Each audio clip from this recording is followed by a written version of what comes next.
stand up and let us pray.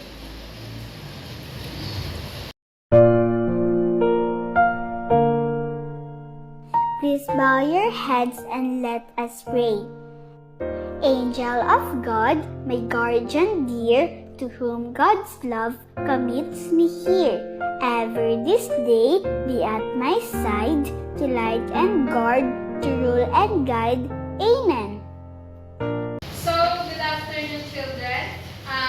My name is Jasmine Figardon. I'm your teacher this afternoon, and you can call me Teacher Jas. Understand? Yes, So, before start, please read the classroom rules. listen carefully, speak politely, keep the classroom clean, respect others, follow instructions. So, thank you. So, please read the objective. Identify the stage of the human life cycle. Explain the change in each stage. Compare the needs of people at different stages. No, thank you. Now, an activity, and you're going to do is identify the label of each picture and going to the front. So, children, what the label of the picture? Toddler, So, please stand up and go to the front and identify the label.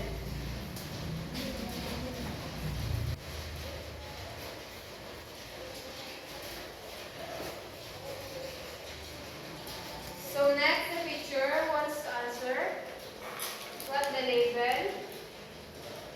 adult,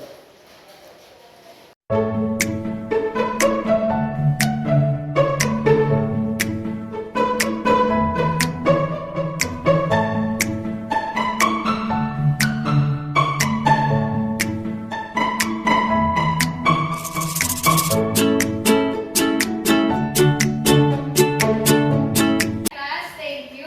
So, let's proceed to our topic.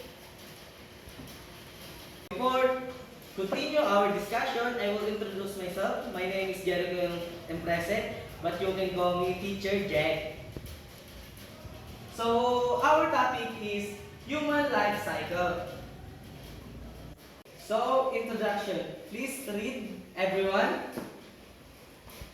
The human life cycle refers to the different stage of growth and development that a person goes through from birth until death.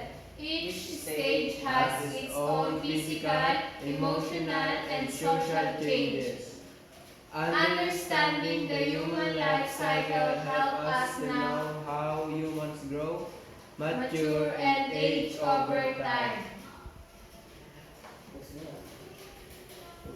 As you can see in the picture, this come from egg cell and sperm, come into toddler, and come in childhood, then it's come to adult and come into old age. The next, infancy, 0 to 2 years old. Please read everyone. Infancy is the first stage of life. Babies depend entirely on adults for care. During this stage, infants learn basic skills such as crawling, walking, and talking. Their bodies grow very fast and their senses develop quickly. Very good. Next is early childhood, 3 to 5 years old. Please read, children. In early childhood, children become more active and curious. They learn how to communicate better, play with others, and develop motor skills like running and jumping. This stage is important for learning basic values and behavior. So very good. Then next is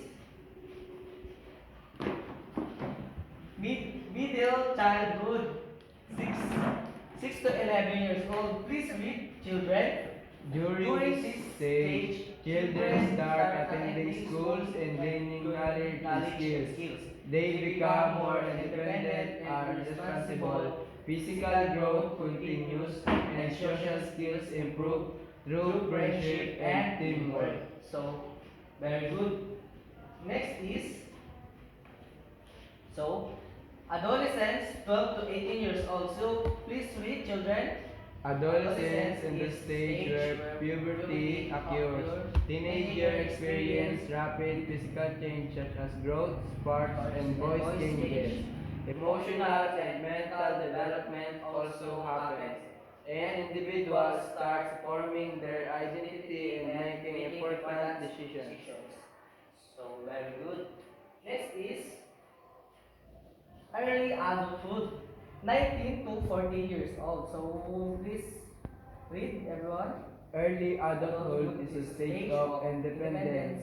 People may start careers, build relationships, and make life goals. Physical strength is usual its peak, and individuals take on more responsibilities in society. So, very good, children. So, next is middle adulthood, 41 to 60 years old. So, please read. In the middle adulthood, people focus on family, work, and community. Physical changes such as slower metabolism may occur, but experience and wisdom increase. Many adults become mentors or leaders during this stage. So, very good, children. So, next is, so,